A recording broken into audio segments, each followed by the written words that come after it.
ho an'izay malalan'Andriamanitra sady voantsy ny masina ho aminareo anie ny fahasoavana sy ny fiadanana avy amin'Andriamanitra raha itsika sy Jesosy Kristy tompontsika. Amen. Ny andro anio dia andro manatantara manandaza eto amin'ity fitandremana ity satria hitrotrotsika ambavaka ny ray aman-dreny mpitandrina miaraka amin'ny vadiny sy ny ankonany dia miaraba anareo natratra ity andro ity izay andro hitrotrona ambavaka indrindra ihany koa hanoanana amin'ny asa izay napetraky ny tompo aminareo. Soratra masina izay angalantsika ny afatra dia arak'izay hita ary fanovakina teo Kolosianina toko voalohany ny andininy voalohany ka hatramin'ny fahavalo. Kolosianina toko voalohany ny andininy voalohany ka hatramin'ny fahavalo. Paoly apôstôly tany ampigadrana tany Roma no manoratra ny taratasy eto. Teo anelanelany taona 80 ka hatramin'ny 20 izy no nanoratra an'ity taratasy ity ho an'ny mponina tao Kolosi. Ity Kolosi ity dia i Turquie amin'izao iainantsika izao. Paoly miarahaba misaotra an'Andriamanitra mivavaka ihany koa ho an'ireto olona kristianina tao Kolosia ireto ary manafatrafatra ny amin'ny tokony iaina ny fiangonana, iaina ny mpitondra fivavahana. Afatra roa mazava ry havana no ambarany Paoly apôstôly amin'ity taratasy ity. Ny voalohany dia afatra ho an'ny fiangonana, afatra ho an'ny kristianina tao Kolosi. Hitantsika tsara zany eo amin'ny andininy faharoa, mamangy ny olona masina any Kolosi dia ny rahalahy matoky ao amin'ny Kristy. Isika fiangonana zany ilay ambara ankehitriny hoe rahalahy maninona matoky aiza ao amin'ny Kristy. Dia azavain'ny Paoly eto amin'ity ambany ity hoe fiangonana manao ahoana tokoa moa zany hoe fiangonana matoky ao amin'ny Kristy zany. Ary eto zany ilay fiangonana ambany tsy tsony fa aiza eto zotro fitiavana fiangonana matoky an'i Kristy. Dia mahita tsara tsika ry havana afatra telo ngezabe ao anatin'izany hoe fiangonana matoky an'i Kristy zany. Voalohany ny fiangonana matoky an'i Kristy dia teneniny eto hoe fiangonana manana finoana Jesosy Kristy eo amin'ny andininy fahaefatra. Rehefa renay ny finoanareo ao amin'ny Kristy Jesosy. Paoly zany mahafantatra tsara ny kristianina tany Kolosi rehefa nitantarainy Epafra, satria ity Epafra ity no kolokolo nitaiza na mpianatra ny fiangonana tao Kolosi. Fiangonana mahatoky an'i Kristy, voalohany fiangonana miaina amin'ny finoany Jesosy Kristy. Dia mety tonga saina angampitsika hoe fangangamo zay tsy efa mino, fa tenenina tokoa le mino fa tsy tena fantatry ny kristianina, tsy fantatry ny olona hoe iza ny nony, fa maninona izy ny mino. Fa rehefa jerena ny fiainan'ny kristianina dia toa mandeha araky ny sainy fa tsy mandeha araky ny finoany Kristy ny fiangonana. Ry havana malala rehetra amin'ny tompo mazava ny fotom-pinoan'ny fiangonana protestanta reformé izay tokony iainantsika ary tokony hitantaratra eo amin'ny fiainan'ny kristianina ankehitriny. Inona daholo moa zany fotom-pinoan'ny kristianina reformé zany? soratra masina irery ihany, fahasoavana irery ihany, finoana irery ihany, ary ho an'Andriamanitra irery ny voninahitra. Zany ilay fotom-ponoantsika zany a. Ary mazava tsara fambarantsika amin'ny alalan'ny fanekem-pinoana, zany fotom-pinoana kristianina zany, mino an'Andriamanitra pahary izao tontolo izao, mino an' Jesosy Kristy zanan'ilay tokana tompontsika, mino ny fanamasina, mino ny famelan-keloka, mino ny fitsanganan'ny tena maty, ary mino ny fiainana mandrakizay. Zay zany le iainantsika, tsy atao amin'ny fotsiny zany fa tena hita taratra eo amin'ny fiainan'ny olona andavanandro, amin'ny fiteniny, amin'ny fiakanjony, amin'ny asa izay ataony, indrindra ny asa fanompoana izay tanterahany amin'ny alalan'ny finoana. Finoana dia rahana asa tsisy finoana maty, finoana tsisy asa maty. Ka isika dia ampianariny soratra masina, tena nao zava-dehibe an'izany finoana izy zany, finoanan'i Kristy. Fa tena zany tokoa ve ny ainana ankehitriny, toa tsy manam-pinoana ny olona, miahiahy ny olona. Ahoana ny fiainanay, ahoana ny hoavinay, ahoana ny hoaninay, ahoana ny sotroinay, ahoana ny tafianay, dia ahoana hoy Jesosy, ny jentilisa no mikatsaka izany fatratra. Fa inona ny tenenina? Fa katsao aloha ny fanjakan'Andriamanitra sy ny fahamarinana, dia zany le finoana. Ary zany le finoana takina amin'ny kristianina, ary tokony anana ny kristianina hita taratra eo amin'ny fiainan'ny kristianina zany finoana any Kristy izany. Tsy izany ihany ilay ambaran'ny Paoly apôstôly, tokony fiainan'ny fiangonana, teneniny eto hoe eo amin'ny andininy fahaefatra ihany, ahoana ozy izy? Rehefa renay ny finoanareo Kristy Jesosy sy ny fitiavanareo ny olona masina rehetra, fitiavana ny olona masina rehetra. Raha mijery ny dikateny frantsay tsika amin'ity le fitiavana teneniny ity, dia le hoe charité no ambarany eto, zany hoe inona? Fiantrana ny olona masina rehetra.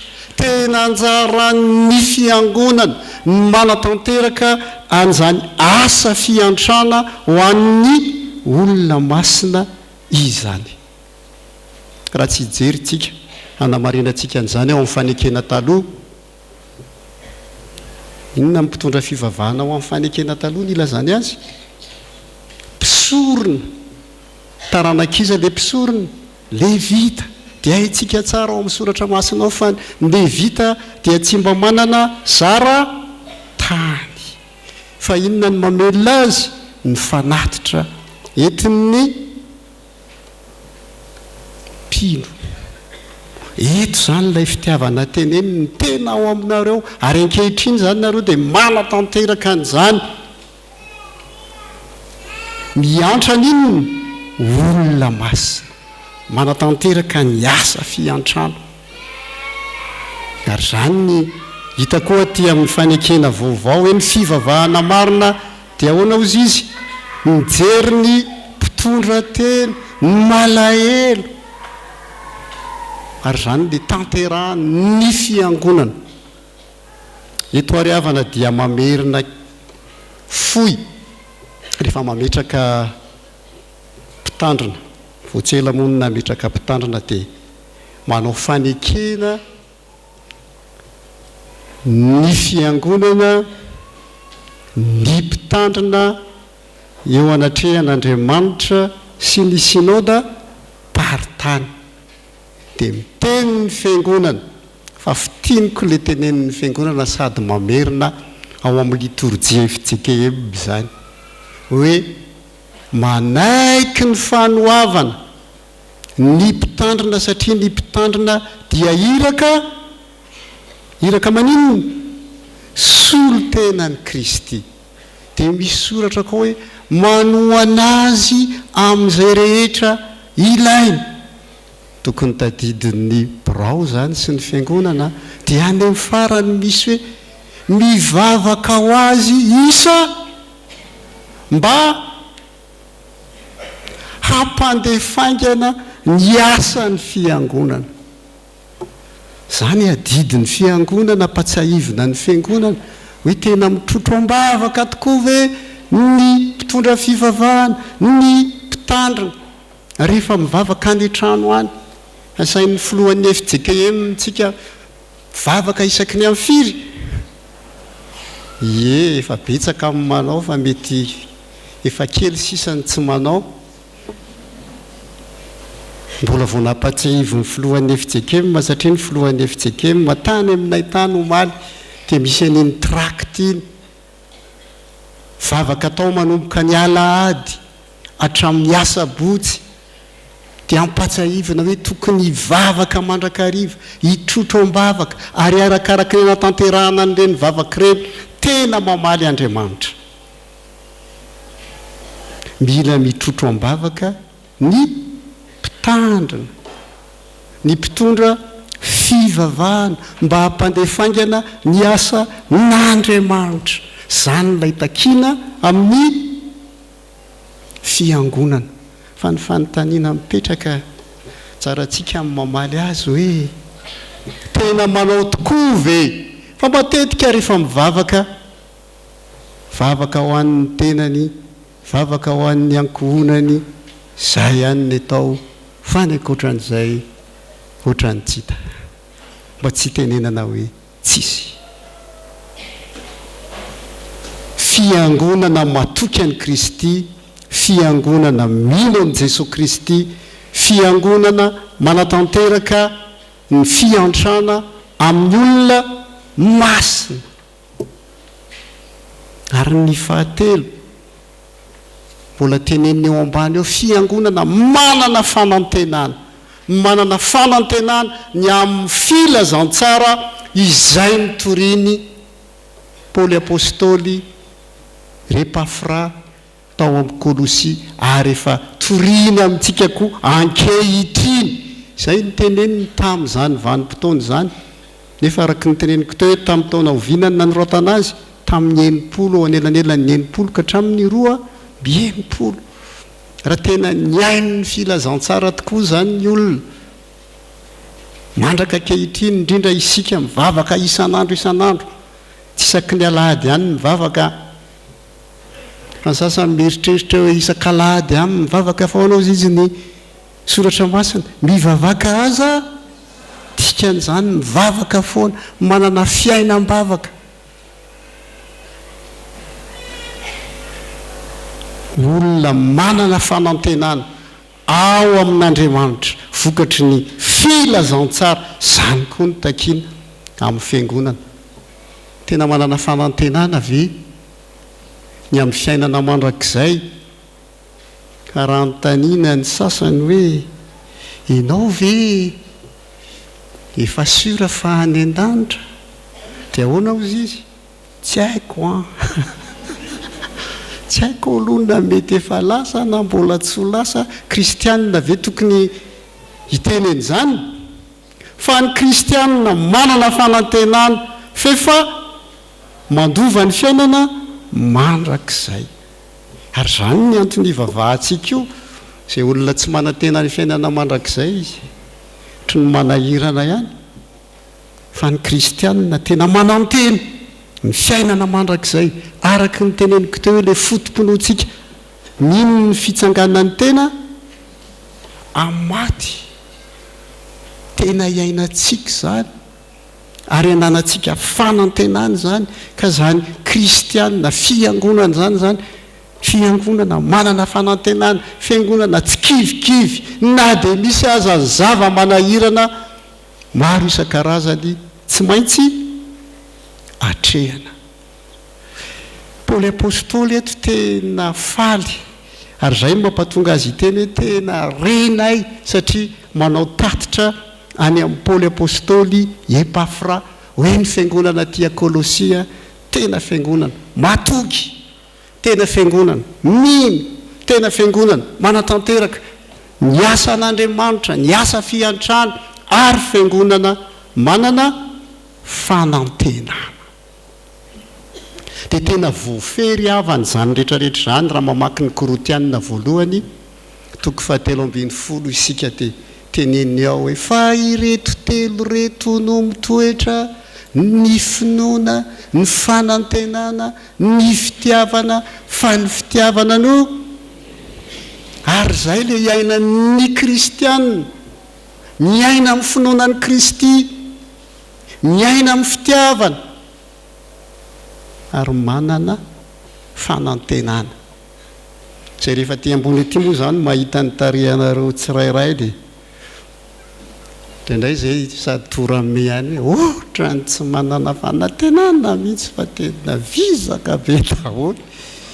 Nefa efa menan'inona tenin'Andriamanitra, zany olona mandray ny tenin'Andriamanitra zany ke olona maninona faly hiteny miendriny eny hoe mirana satria mandray ny afatra, mandray fampaherezana, mandray ny tenin'Andriamanitra, manana fanantenana tsy kivy satria manana an Jesosy Kristy efa nandresy. Izao tontolo izao kinona mampakivikivy antsika eo, mila faly mandrakariva. Ahoana hoy Paoly, mifalia mandrakariva ao amin'ny tompo, hoy izao indray dia azaka izy kizitina fa mifalia, natapaka anjirona maninona korazy foana. Zany nge le izy, ary zany le fiainana kristianina takina amintsika. Ka raha itsika raha tsy manana fifaliana, ahoana moa ny ampaherezitsika ny hafa? Tsy maintsy tsika aloha ny aina zay vo afaka mizara. Ary zany le takina amin'ny kristianina tsirairay avy, ny fiangonana manana fanantenana mandrakariva, fa tsy hoe dia izay izao ve, dia tsy lasa tsony ve. Faly Paoly amin'ireto mponina tany Kôlôsia reto, ary misaotra an'Andriamanitra izy ny amin'izany satria tena narehetra tao amin'ny ny filazantsara. Rehefa mandaitra ao amintsika ny filazantsara ny mpanompon'Andriamanitra faly, ary ny fiangonana koa dia maninona mandroso mitombo. Zany ange ny teneniny ao ambany ao hoe mitombo, mandroso ny fiangonana satria mino an Jesosy, satria manatanteraka ny asa fiantrana ho an'ny olona masina, satria manana fanantenana.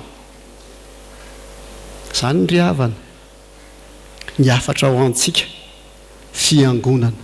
Inona kosa ny afatra ho an'ny mpitandrina? Ny afatra ho amin'ny mpitandrina eto dia ny toetra ny Paoly apôstôly sy ny toetra ny Epafra. Manahoana ny toetra ny Paoly, manahoana ny toetra ny Epafra? Dia hitantsika tsara ny toetra ny Paoly. Paoly moa rehefa manoratra dia mipetraka tsara ny azy, tsy maintsy miaraba izy, misaotra an'Andriamanitra izy, milaza ny afatra izy. Tena toetra ny Paoly tsara eto zany, tahafin'ny mpitondra fivavahana. Dia i Paoly mamangy, rehefa manoratra Paoly dia mamangy ny fiangonana tany Korito, mamangy ny fiangonana tany Roma, mamangy ny fiangonana Kôlôsia. Izy mihitsy ny maninona mamangy amin'ny alalan'inona zao eto? Taratasy zay soratany. Fa raha tena mpiarina zany dia tena mamangy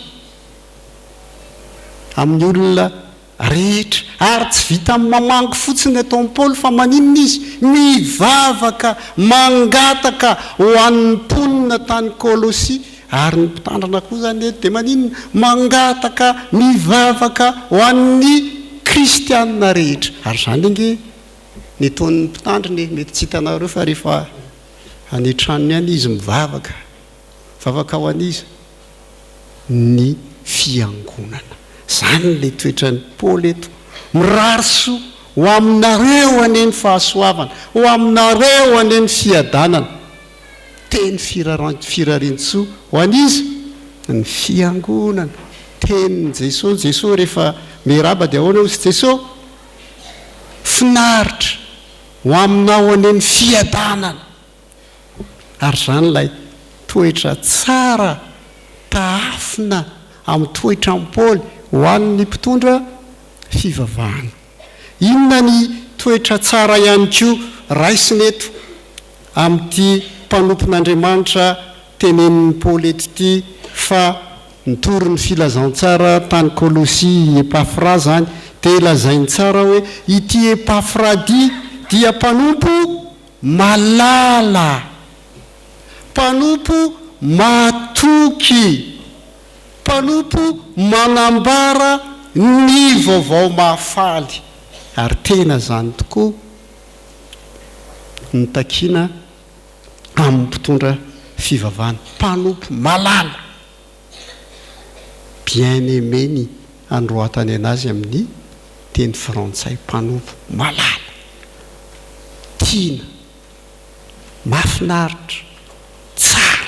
Zany le mpanompo malala, akaiky, mpanompo matoky, fa tena manambara tokoa ny filazantsara madio, tena manatanteraka tokoa ny fampaherezana ho an'ny olona rehetra, ho an'ny olona manontolo. Zay ilay takiana amin'ny mpitondra fivavahana, toetra tsara zany. Ary hitantsika fa tanterahan'ny mpitandrina zany satria matoa roborobo ny fiangonana, malala ny soratra masina ny fiangonana dia ampianarin'ny mpitondra fivavahana ny amin'ny fampianarana marina, fampianarana madio araka ny sitrapon'Andriamanitra. Eto zay dia mahatsiaro ny fanekena ataonay rehefa mivoaka mpitandrina dia manao fanekena eo anatrehan'Andriamanitra fa hanambara mazava tenin'Andriamanitra, ampahery ny olona rehetra, mahatanany tsy ambaratelo. Zany lay takiana. Ary tokony ho tanterahana tokoa izany. Minisomana teny izahay fa tahaka ny Paoly apôstôly koa ny mpitandrina eto an-toerana, tahaka ny Epafra, ka manatanteraka izany asa masina zany ao anatin'ny toetra tsara izay nambara teo. Dia mpanompon'Andriamanitra rariso, mpanompon'Andriamanitra mivavaka ho an'ny kristianina, mpanompon'Andriamanitra mahalala, mpanompon'Andriamanitra matoky, ary tena say manambara ny filazantsarany Jesosy Kristy. Ilay Jesosy Kristy maty, nitsangana tamin'ny maty. Zay mantsy ny filazantsara amin'ny Paoly apôstôly ary ampianarina amintsika zany. Zay ny filazantsara. Ary Jesosy io filazantsara io izay mitondra famonjena, mitondra fanavaozana ho an'ny olona rehetra ny voary manontolo. Ary zany fanavaozana ataon'i Jesosy zany dia isan'andro fa ny fanontaniana mipetraka eto am-pamaranana amintsika tsirairay avy. Tena mandray ny fanavaozana hoentin'i Jesosy vetsika. Tena manatanteraka ny sitrapony izay tiany tanterahantsika vetsika, satria tsika ilay efa nofidiny anatanteraka asa masina dia nitory ny filazantsara amin'ny olona rehetra. Ry havana malala rehetra amin'ny tompo, ry fiangonana malala, ry mpitandrina malala, fotoana izao ahafahantsika manavao ny fanoloran-tenantsika, ampitomboy ny fiaonanao amin'Andriamanitra, ny famakina ny soratra masina, ary tena fiainana izany sitrapon'Andriamanitra zany. Tsy atao vakiana fotsiny fa tena iainana hita taratra eo amin'ny fiainana andavanandro, na amin'ny fihetsika zany, na amin'ny fiteny zany, indrindra ny asa aty amin'ny fiangonana. Tengany ho fiangonana tahaka ny tany Kolosia, ho fiangonana matoky an'Andriamanitra, mino an'Andriamanitra, manatanteraka ny asa fiantrana, miaina amin'ny fanantenana ary tena ho mpitandrina manatanteraka ny famangina, firarintso, ny fivavahana ary ny fanompoana dia ny fitoriana ny vaovao mahafaly. Ho an'Andriamanitra irery ihany ny voninahitra. Amen.